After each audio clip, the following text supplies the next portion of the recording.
Hi, it's Jeff, and we're coming up on Father's Day. And if you don't have some good memories about a father, I want to talk about that. Here we go. Hi, it's Jeff again, and I want to talk about fathers. And wow, I kind of know where I want to go, but it's one of those things. I have a hat that I bought. Let me adjust it. Sorry for you. There are people that find these vlogs and make fun of them, and I'm going to give whoever a number of great opportunities to make fun. Anyway, this hat, it says FIFA, FIFA. It doesn't say FAFO. That's different, but it's not that. So anyway, I thought it was close enough, and so I thought it'd be funny to have that. So let's talk about fathers now. Whenever the Father's Day comes up and all that, and you start talking to people, there's a lot of conversations that center around my father's my hero, or my father is the greatest man alive, or I have the best father, world's greatest dad, that kind of a thing. I did not, but just being honest. And so, what I don't want to do is necessarily talk specifically about my dad. I want to kind of widen it out and just say, dads aren't perfect. They just aren't. And there's always this joke, Bill Cosby told the joke about when sports people get up to the microphone, they never say, I want to thank my dad. They always say, I want to thank my mom. She always believed in me and that kind of thing. And so I, anyway, it is interesting that when it comes down to it, the pro athletes usually thank their mom. And for example, I saw the new Michael Jackson biopic movie, and it seemed like there was a great relationship that Michael had with his mom. He would sit and watch movies with her and all this kind of stuff. So the father was always the disciplinarian. I I always thought, and the understanding and the belief from dads and probably parents too is spare the rod, spoil the child. And my dad did not spare the rod at all.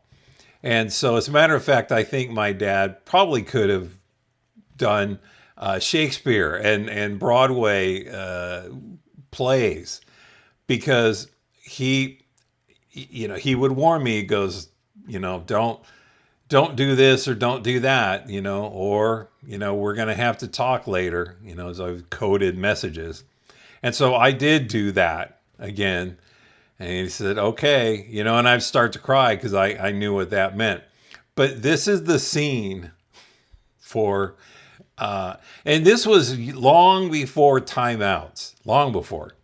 And so he would open up the shades on my window that looked out into the backyard, onto a tree. And so my dad would go out of the back door and go into the yard. And then it was kind of like my father, the play actor, was started. And he would walk over and he would pull off switches of the tree and try them. Try them in the air, seeing which ones would dispense the most things to keep their kids from not doing bad again. And so, it was so funny. He would even try ones because he knew which ones he wanted to get. And so he would try it in the air. Sometimes he would throw it and say, oh, no, that's not good enough. And so he would try a number of them and say, this is the one that will, dispense the punishment for whatever I had done. And I had heard, now the belt sometimes getting back to the Michael Jackson biopic, the belt was also another great dispenser of discipline. And it was discipline, one of those big words that kind of hides a lot of different things. And so it was the belt or the switch. There was all kind of number of things. I would poll my friends and I would go, well, what do you get spanked with? And they would say, well, just about anything. My mom's shoe, the wooden spoon. There was racetracks. So whatever the parents would say, hey, do you want a racetrack? No, I do. No, I don't. Please don't bring the racetrack home, because I know that the part of the racetrack is going to be dispensing discipline to me, and I do not want that. So I would always think about the other uses of something that mom would want to buy. Like, mom would go shopping and she would look for a wooden spoon to stir and make spaghetti. And I go, yeah, but it also could be you. No, we don't want a wooden spoon. What about a nice, easy, plastic spoon that just bends all around? I don't know. Anyway, so my father, the play actor, the Shakespeare extraordinaire, would bring in the switch and dispense with the discipline for whatever I did, and then put it in the corner behind the door. And so one day, I never forget, I got so upset that I broke the switch in half. And my dad looked at it one day and said, boy, there must have been a lot of wind in here.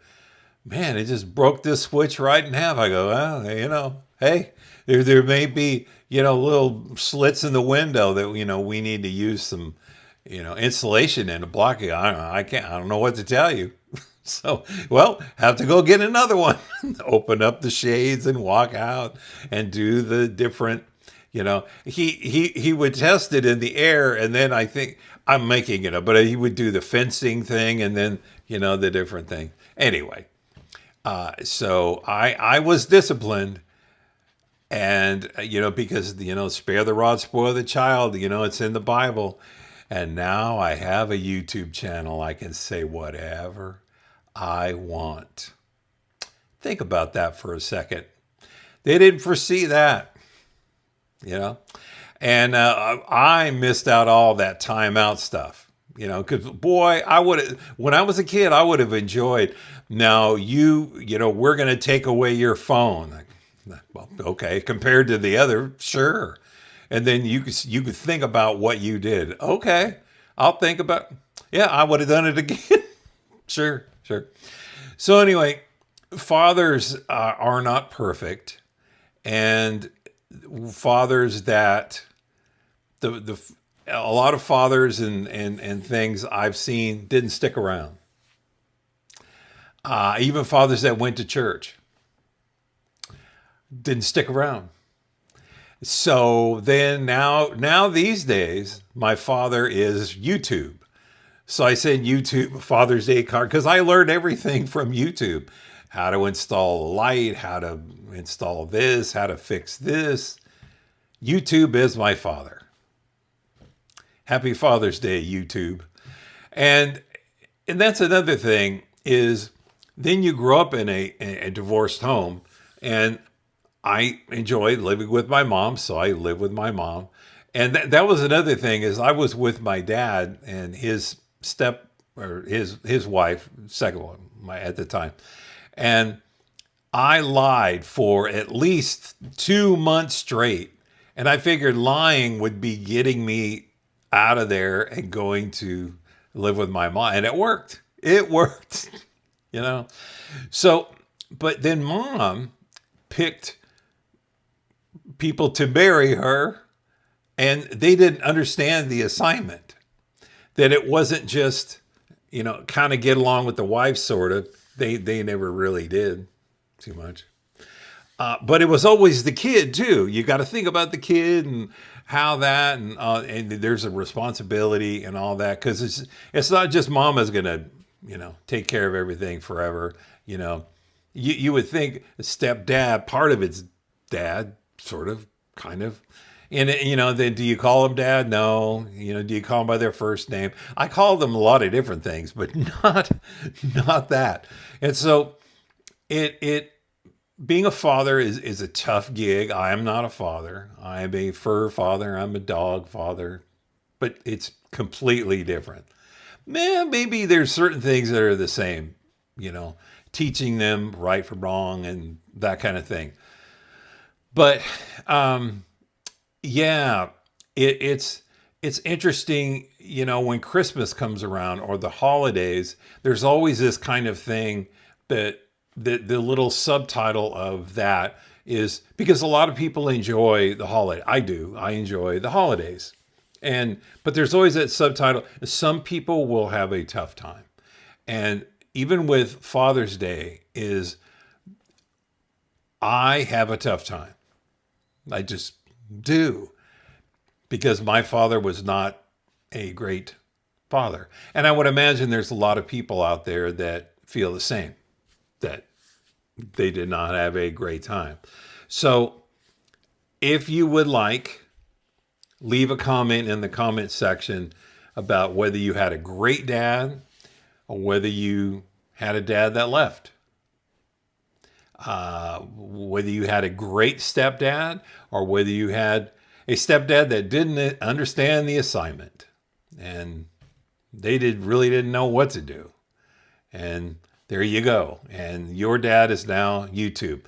I'd like for you to leave a comment about that kind of a thing. Let me know.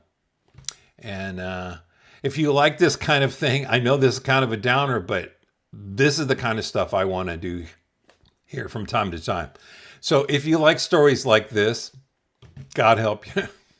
But anyway, like and subscribe to this video and also tell others, hey, there's a guy out there that's kind of funny. He tells little funny stories about, his dad finding a switch to discipline him with. But he really is honest and he tells these kind of really truthful things that I think you might appreciate. Let him know. Share this out. And until next time, this is Jeff with a funnier story, hopefully, maybe. Anyway, see ya. Bye.